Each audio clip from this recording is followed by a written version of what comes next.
Hey, it's Jim. Today we're going to install this Utilitech motion activated security light. This is a solar one, but one thing I wanted to point out that's really brilliant is how adjustable these are. And you don't have to reach in here and undo any of those turn to tighten plugs that you normally do on most lights. They're so hard to reach at.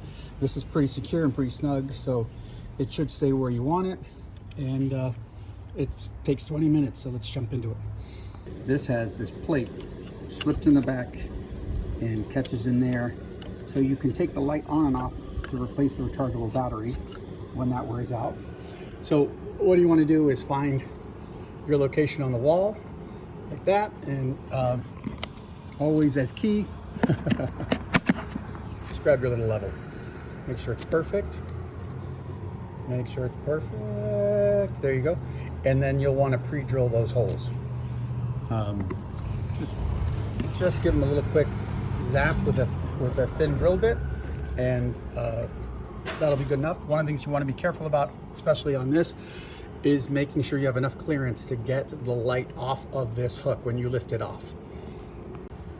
Then when your plate is up and you're ready to go, match that the right way, drop it up there, and just kind of pulls down snug like that, real nice.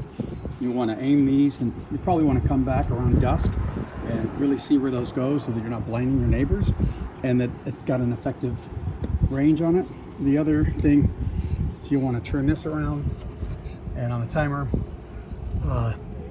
it's got test, 30 seconds, 60 seconds, 120 seconds.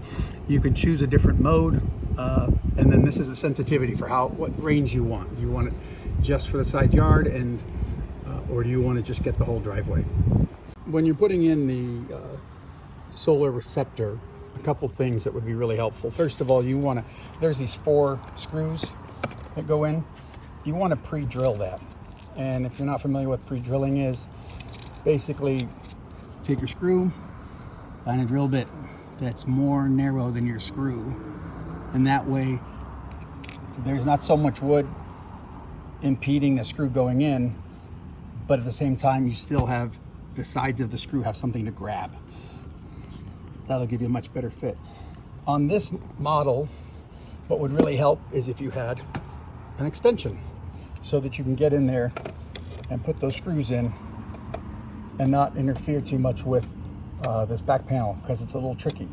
If you can't, or you don't have one of these extensions, what you can do is pop these 2 screws off and just take the front solar panel off.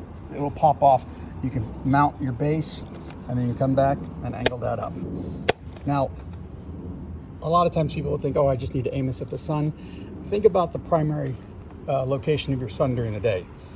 The sun does not set in the east and the west for most of us. It sets in the a little more towards the south. So you want to take that into consideration and not necessarily use a compass, but aim a little south for where the sun actually travels its path across the sky. Okay, for your last bit, one of the things you want to do, I'm running the solar panels around the corner there.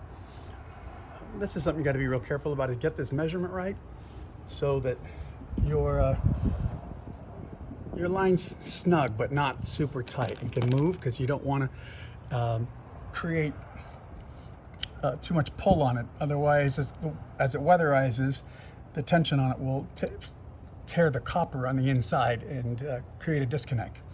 You notice I'm using oversized cord holders because I want this to be able to move around in there. Okay, last thing. So if we come to the bottom of the light and you've got your buttons, we talked about this, your time and your sensitivity, which is your range, but then you got this button right here, mode. Okay, so the first time you push it, the lights will come on, and that's normal. That's gonna be, what you want at night. You want it to be sensitive to people moving. You hit it again, and this is just on. So if you're out in the backyard and it keeps going off and you're trying to load trash cans, whatever, if it's within range, you can just reach up and push the button twice. You have people in the backyard, so that's a nice feature. And then the third time you push it, it's just off. So the light's keeping the kids up that are visiting, whatever, you can turn it off and you're in business. And then, like I said, put these where you want them, and then come back out around dinner time and just make sure and see where your range is, and make sure you're not blinding anybody. One of the tricks you can do is also, if there's, say there's a bedroom window on the second floor, a lot of times you can just take a piece of tape and put it across here, dark tape, and it'll limit the range of the light. All right, so that's your Utilitech solar light.